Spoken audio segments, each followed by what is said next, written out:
Hello, my name is Sean Rehder, and I am the Director of Recruiting Operations for Universal Music Group, or UMG for short. We are the world's leading music company with operations in over 50 different countries.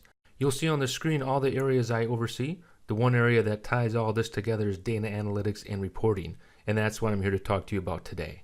I have created a recruiting analytics package made up of a series of 3 scorecards that I believe can be used as an industry standard within the world of corporate recruiting. Any company that has an ATS and an HRIS that can pull these 5 reports can have this type of reporting.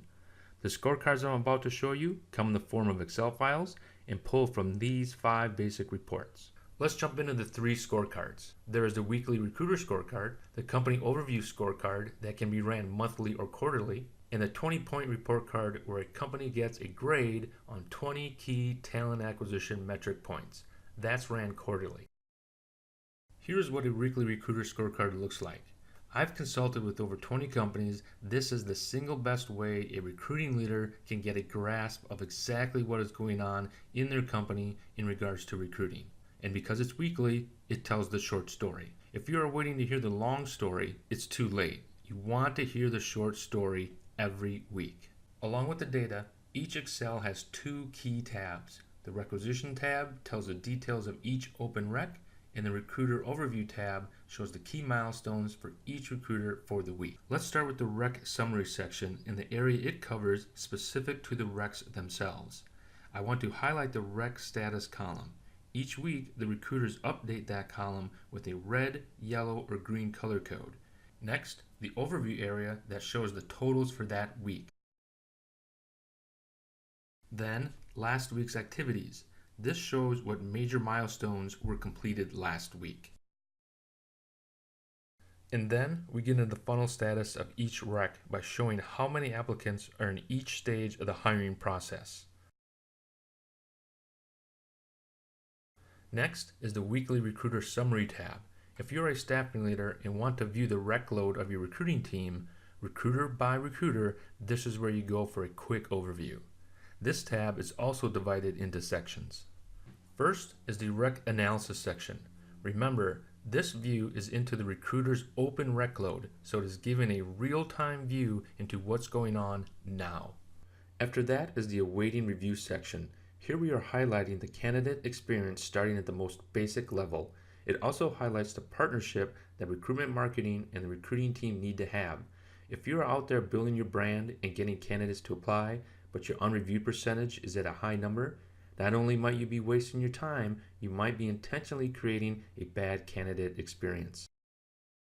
The next section is the last week's activity section. This area really gets into the recruiter's productivity around the key milestones within the recruiting process.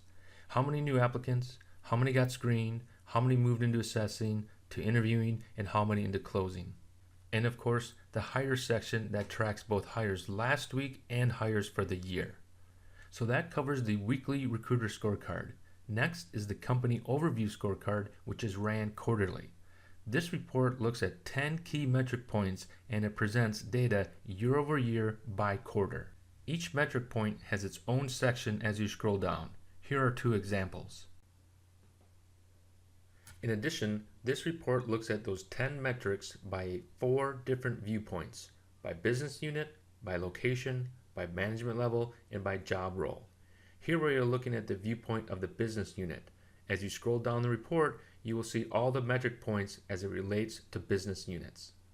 You start off with headcount, total new hires, all terminations, voluntary terminations, turnover rates, voluntary turnover rates, recs created, percent of recs that were backfilled, total recs filled, and of course the average time to fill for each requisition. The third and final reporting piece is the 20-point report card around recruiting programs.